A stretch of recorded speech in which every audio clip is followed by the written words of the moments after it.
Hello YouTube. WhatsApp. 11 दिसंबर गुरुवार। आज हमारा लेग डे है एंड एज यूजुअल हम वहीं से स्टार्ट करेंगे जहाँ से हम करते हैं।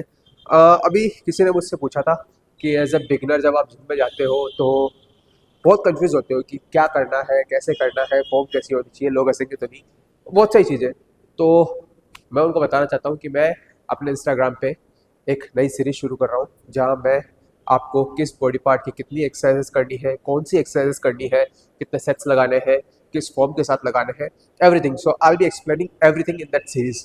So if you are new to gym and confused, please go check out and follow me on my Instagram so you can stay updated and get the benefit. तो अभी जैसे जो लोग मुझे देख रहे हैं उनको पता होगा कि मैं लास्ट 3 महीने से कट पे हूँ।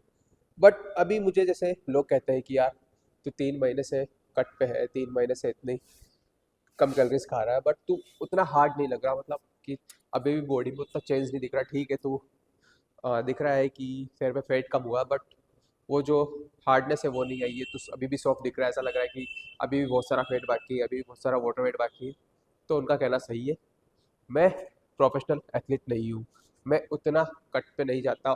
कि मैं उतनी स्ट्रिक्टली कट फॉलो नहीं करता। मैं बीच बीच में कुछ ना कुछ खाते रहता हूँ जो मेरी डाइट में इंक्लूडेड नहीं है, क्योंकि मुझे स्टेज पे नहीं चढ़ना है। मैं प्रोफेशनल एथलीट नहीं हूँ, मैं सिर्फ अपना वेट कम करना चाह रहा हूँ। वो 3 की जगह 4 महीने भी लेगा, मुझे कोई फर्क नहीं, क्योंकि मेरे पास कोई टाइमलाइन नहीं है कि मुझे इतने ही टाइम में करना है। नहीं, मैं 3 की जगह अगर फोर्थ चौथा महीना भी लगेगा, मेरे लिए कोई दिक्कत नहीं है।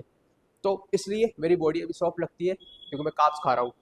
जो प्रोफेशनल एथलीट्स होते हैं वो क्या करते हैं कि जैसे जैसे उनके स्टेज या उनके कंपटीशन के दिन जब पास आते हैं तो वो लोग कार्ब्स कम कर देते हैं, और इन द एंड वो कार्ब्स बिल्कुल छोड़ देते हैं, वाटर कम कर देते हैं, ताकि उनकी बॉडी हार्ड लगे, फुल लगे।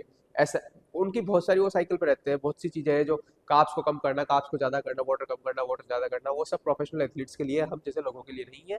अगर मुझे स्टेज पे चढ़ना होता तो मैं वैसे डाइट फॉलो करता, उसी तरह स्ट्रिक्ट रहता, बट नहीं, मुझे सिर्फ एक वेट कम करना है, नॉर्मली वेट कम करना है, फिर थोड़ा बड़ा होना है, बस मस्कुलर दिखना, दैट्स इट।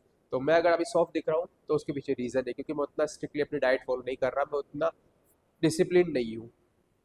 अगर आप ये सोचते हो कि आप 3 महीने 4 महीने की डाइट करके, कि वो डाइट करके जिसमें आप डिसिप्लिन नहीं हो, जिसमें आप स्ट्रिक्ट नहीं हो, फ्लेक्सिबल डाइट करके, जिसको हम कहते हैं फ्लेक्सिबल डाइट करके अगर आप हार्ड दिखोगे, तो ऐसा नहीं होगा। हार्ड दिखने के लिए आपको डिसिप्लिन एंड स्ट्रिक्ट डाइट की ज़रूरत है।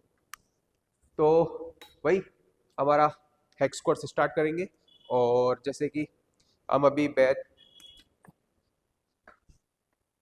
बैकफुट ट्रेन करते हैं ताकि हमें ग्रिप अच्छी मिले, हम स्लिप ना हो, तो हम वही करेंगे। पहले 2 सेट, 2 से 3 सेट वार्म अप के, उसके बाद हम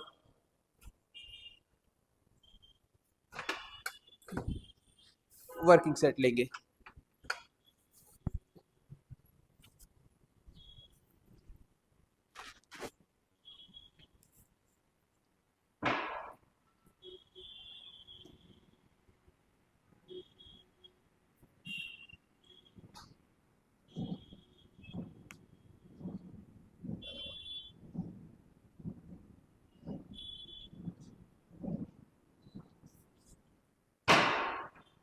आई फील लाइक कि लुब्रिकेशन हुआ है थोड़ा मशीन में, तो आज थोड़ी सॉफ्ट चल रही है।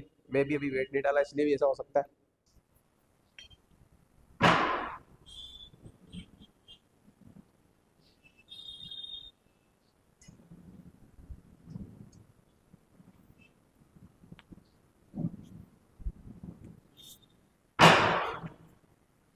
तो बहुत लोग ये कहते हैं कि यार तू वैसे ऑलरेडी तेरे पास मसल नहीं है, तू वेट लॉस कर रहा है, ऑलरेडी थिन दिखता है, और ज़्यादा थिन दिखेगा, बिल्कुल पतला दिखेगा। तो उन लोगों को, मुझे नहीं पता कि आप लोगों में से कितनों ने ये सुना है, बट उन लोगों को एक ही चीज़ बोल दी है कि भाई हमारा गोल अलग है। मेरा ये गोल है कि मुझे पहले अपने शरीर पे जितना फैट है वो मिनिमम लेके जाना है। हाँ, ऐसा भी नहीं है कि मुझे सिंगल डिजिट फैट परसेंटेज में जाना है, बट मुझे एक ऐसे फैट परसेंटेज पे पहुंचना है जहाँ मैं अगर बल्क करूँ तो मैं मस्कुलर दिखूँ।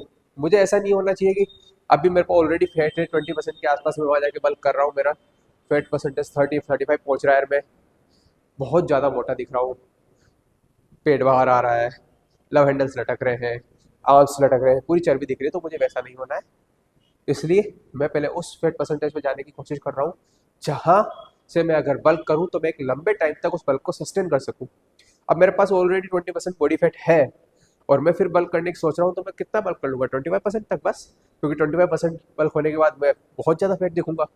तो मैं उस फैट परसेंटेज को पहले 15-14 तक लेके जाऊंगा, ताकि 14 से मैं अगर 25 या 20 तक भी बल्क करता हूँ तो एक मेरे पास रेफरेंस है लंबी, जिसको मैं सस्टेन कर सकता हूँ कि हाँ, मेरा गोल 25 तक है या 22 तक है, कि मैं 22 तक जाऊंगा तो भी मैं अच्छा दिखूंगा, उसके बाद मैं वापस कट करूंगा तो मेरे पास मसल मास बना रहेगा।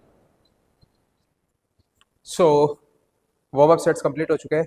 अब वर्कआउट सेट वर्किंग सेट पे आते हैं। लास्ट टाइम हम बीमार थे, इस वजह से हमने कम वेट लिया था, लाइटर वेट लिया था, बट अभी वापस नॉर्मल वेट पे जाते हैं, 92.5।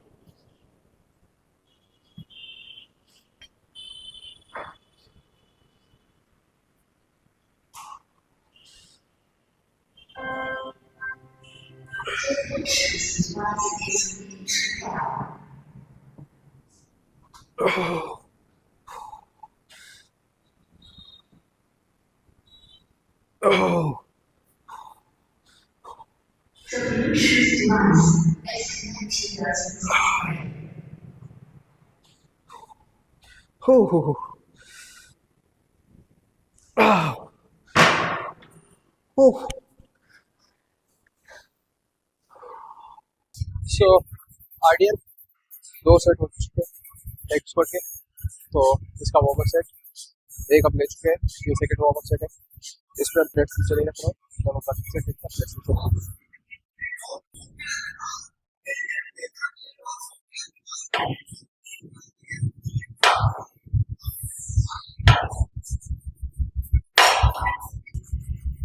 सो एक्सपर्ट की वजह से हमारे कोच अभी भी वायरस का बहुत कर रहे हैं, बहुत सौ रहे हैं।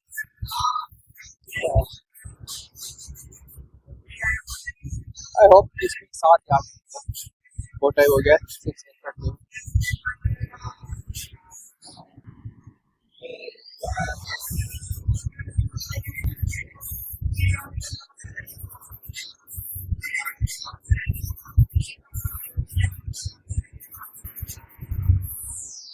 हाँ,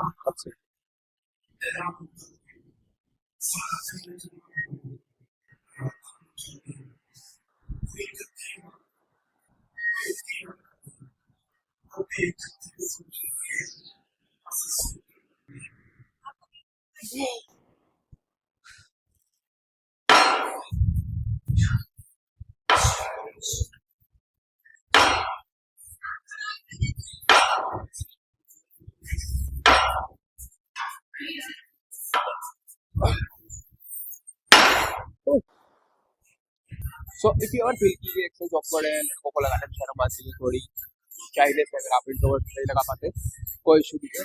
आप ग्लूट्स के लिए आरडीएल ले सकते हो, ग्लूट फोकस्ड बुल्गारियन स्प्लिट ले सकते हो, या लंजेस ले सकते हो जिसमें ग्लूट फोकस्ड हो। ऑल दो हैमस्ट्रिंग पे वर्क करेंगे। अब आप बहुत से ऐसे एक्सरसाइजेज है हमारे पास, ऑप्शंस है जो आप इसके लिए ले सकते हो, बट ग्लूट फोकस्ड एक्सरसाइज होनी चाहिए।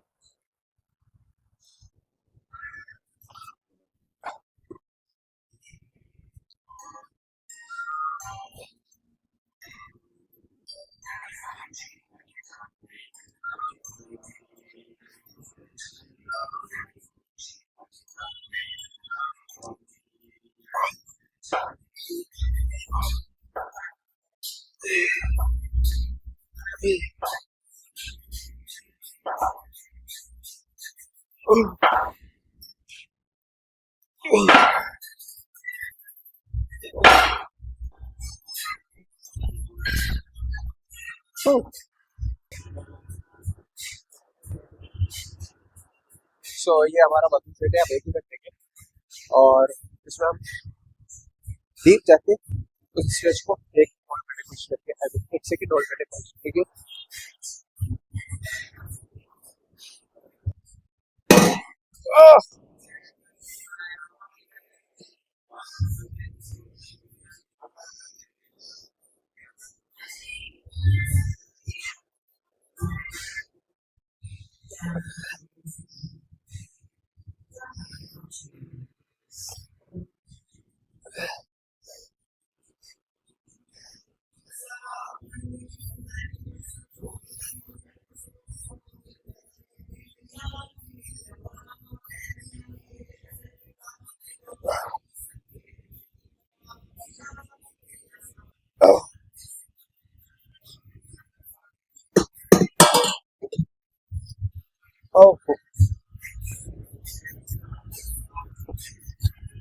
सो इसके साथ ही हमारा लेग वर्कआउट हो चुका है। अब 2 या 3 सेट्स डबल फिटनेस करेंगे फॉर एब्स।